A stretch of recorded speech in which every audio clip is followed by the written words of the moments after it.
তোফাজ্জলের বড় ভাইয়ের কাছে সহকর্মীর চিঠি। কত বেদনার, কত মানবতার এই চিঠি। প্রিয় নাসির, আশা করি বাবা মাকে নিয়ে পরম করুণাময় আল্লাহর কাছে ভালো আছো। জীবনের ভালো মন্দ সবকিছু শেয়ার করতে, এই যেমন তোর বিয়ে করা, বাচ্চা হওয়া থেকে শুরু করে তোর বাবার রোড অ্যাক্সিডেন্টে মারা যাওয়ার কথা, তোর মায়ের অসুস্থতা এবং তার মারা যাওয়ার কথা, তোর ভাই তোফাজ্জলকে তোর সাথে পিরোজপুর এনে তোর সাথে রাখা, তার মোটরসাইকেল করে বিভিন্ন জায়গায় যাওয়ার কথা, একটি মেয়ের সাথে তার প্রেমের সম্পর্ক এবং তাকে না পেয়ে কিছুটা উচ্ছৃঙ্খল হয়ে ওঠার কথা।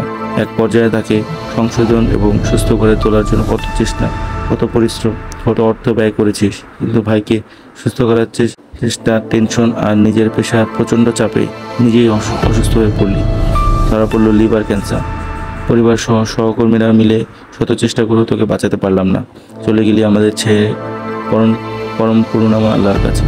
কিন্তু সুস্থ করে রেখে যেতে পারলি না তোর প্রিয় ছোট ভাই তোফাজ্জলকে। কতই না চিন্তা করেছিস তাকে নিয়ে।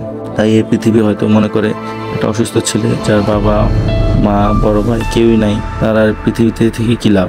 তাই তাকেও তোদের কাছে পাঠিয়ে দিয়েছে, যাতে সবাই যাতে একসাথে থাকতে পারে। তুই জেনে খুশি হবি যে তোদের কাছে পাঠানোর আগে তোফাজ্জলকে কিন্তু পেট ভরে ভাত খাওয়ানো হয়েছিল। ভালো থাকিস মা, বাবা এবং ছোট ভাই তোফাজ্জলকে নিয়ে ক্ষমা করিস আমাদের।